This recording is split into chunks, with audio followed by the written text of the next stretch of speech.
Cricket பற்றின எல்லா அப்டேட்ஸும் தெரிஞ்சுக்கணும் நம்ம சேனலை சப்ஸ்கிரைப் பண்ணிக்கங்க. தென்னாப்பிரிக்காவுக்கு எதிரான டெஸ்ட் போட்டி தொடரிலிருந்து இந்திய அணியின் முன்னணி வீரர் முகமது ஷமி நீக்கப்பட்டுள்ளார். இப்போட்டிக்கான வீரர்களை அறிவிக்கும் போதே முகமது ஷமி அவரின் உடல்நிலைக்கேற்ப விளையாடுவார் என்று பிசிசிஐ அறிவித்திருந்த நிலையில் தற்பொழுது அவரின் கணுக்காலில் காயம் குணமடையாத நிலையில் அவர் சவுத் ஆப்பிரிக்காவுக்கு எதிரான டெஸ்ட் போட்டி தொடரில் விளையாட மாட்டார் என்று தகவல் வெளியாகியுள்ளது. அதோடு இந்திய அணியின் இளம் வீரரான இஷான் கிஷன் சவுத் ஆப்பிரிக்காவுக்கு எதிரான டெஸ்ட் போட்டியிலிருந்து தனிப்பட்ட காரணங்களுக்காக இப்போட்டியிலிருந்து விலகியுள்ளார். ஆஸ்திரேலியாவுக்கு எதிரான T20 போட்டியிலும் சிறப்பாக செயல்பட்டார். பின்னர் அதனைத் தொடர்ந்து இஷான் கிஷனுக்கு அதிகபட்சமாக வாய்ப்புகள் கிடைக்கவில்லை என்பதும் குறிப்பிடத்தக்கது.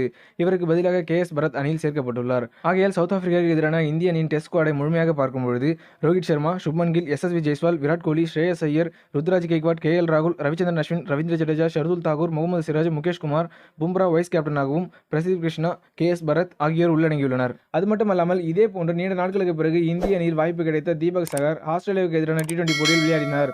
அப்பொழுது ஆஸ்திரேலியாவுக்கு எதிரான கடைசி T20 போட்டியில் அவர் பங்கேற்கவில்லை.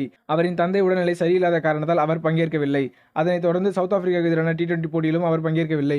அதேபோன்று ஒருநாள் போட்டியிலும் அவர் விளையாட மாட்டார் என்று தகவல் வெளியாகியுள்ளது. அவருக்கு பதிலாக ஆகாஷ்தீப் அணியில் சேர்க்கப்பட்டுள்ளார். ஆகையால் முதல் ஒருநாள் போட்டியில் மட்டும் ஸ்ரேயஸ் ஐயர் விளையாடுவார். பின்னர் சவுத் ஆப்பிரிக்காவுக்கு எதிரான டெஸ்ட் போட்டிகளில் ஸ்ரேயஸ் ஐயர் பங்கேற்பார். ஷமி விலகியதால் ஸ்ரேயஸ் ஐயருக்கு கடைசி 2 ODI போட்டிகளில் ஓய்வளித்து பின்னர் டெஸ்ட் போட்டிக்கு திரும்பும் வகையில் பிசிசிஐ முடிவு செய்துள்ளது.